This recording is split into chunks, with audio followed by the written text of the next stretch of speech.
functions to the website. The first,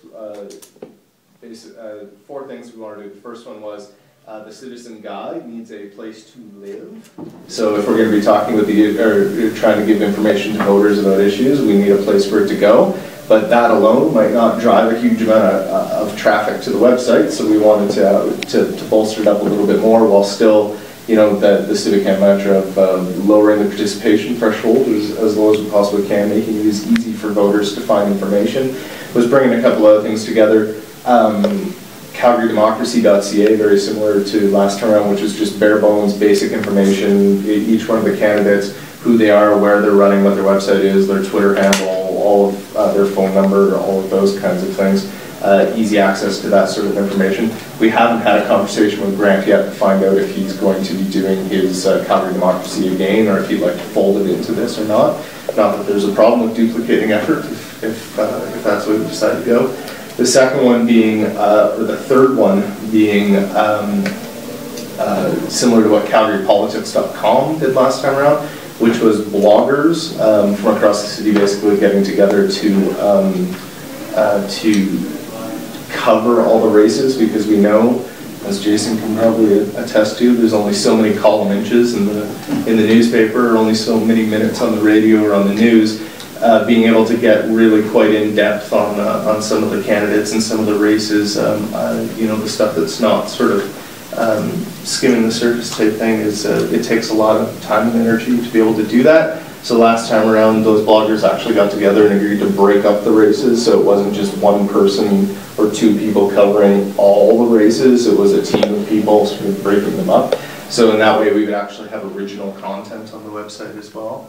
And then the third thing that we talked about, or the fourth thing, the last thing we talked about too, was planning to get an aggregator for all of the news around the election, quote unquote mainstream media, to be able to provide links to all of their content in one streamlined place, so that we can, if you're a voter and you're interested in Ward 1, you can, when you come to the website, click on Ward 1, it'll show you all the articles that have been written or recorded or whatever, and you can click on that and it'll take you to that particular media group's website, so you can listen to that, view that, read that, whatever.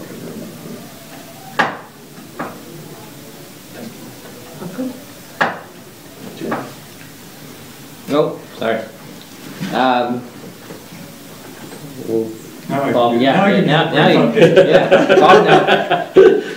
we're trying to put together a citizens information guide to the municipal election, which will be a series of articles on issues that are in Calgary. And we have 4 criteria for those articles. First of all, they have to be fair. Second of all, they have to be accurate. Third of all, they have to be impartial. That is, fair, accurate, impartial. And then the most important criterion is they have to be short. We're trying to cut it down to just very brief things. And these are the sorts of things that would be able to say, here's a particular issue. Here's the kinds of questions when a candidate comes to your door, when you run into a candidate, you might want to ask them. And we're not taking sides one way or another, but merely trying to get the issues out there. The first one we decided to tackle, and Ken was part of our group, was to look at campaign finance. And our first job was to somehow take all this campaign finance information, which is in PDF form, in picture form, on the city's website.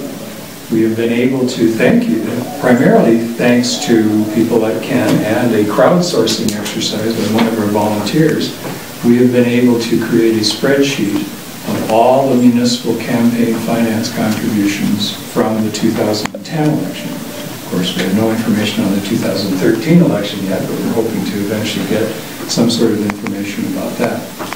That spreadsheet is what I'll be working on tonight, hopefully put it in final version for our beta, that is our test version, to put out to the rest of the world, and say, do you see any other mistakes besides the typos from the candidates, which we're leaving in because we want to make sure this is accurate? Do you have any advice in terms of how we might arrange the spreadsheet so it would be useful to people? And then eventually we'll come out with an official version of this spreadsheet of campaign finance information from 2010. That started back in February, I think was when we had our first meeting. And in the interim, you may have noticed that campaign finance has taken on a life of its own. Our job is not to get involved in that debate, but rather to provide some information that might help people figure out, well, at least what happened in 2010 and some of the issues that are surrounding campaign finance. We're not quite sure where we're going to be going tomorrow night. We need to talk about, okay, where are we going to go with the spreadsheet? How do we deal with this issue of, there's a lot of partisan comments on campaign finance, and that's not our business.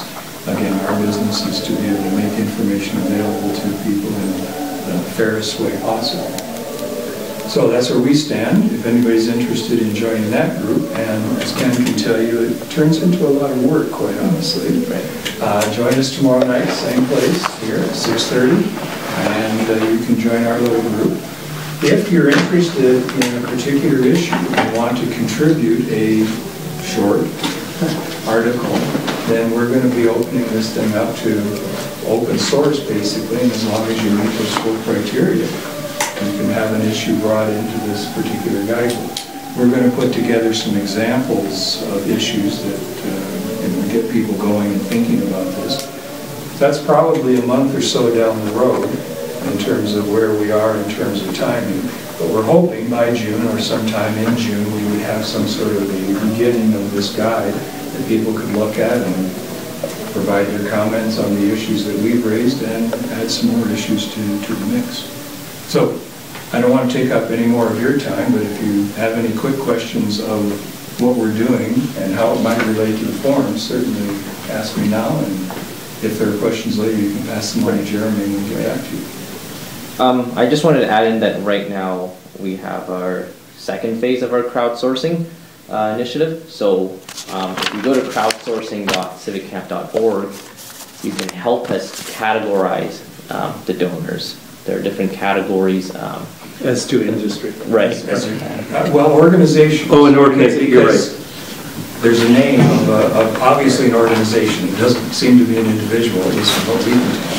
And we have identified some of them in terms of what they do.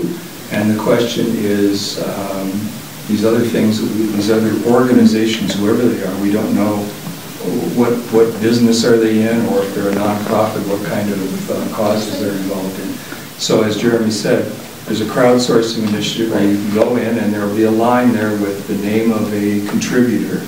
And then if you know who that is, you'll tell us. If you want to pass and go on to the next one, you can.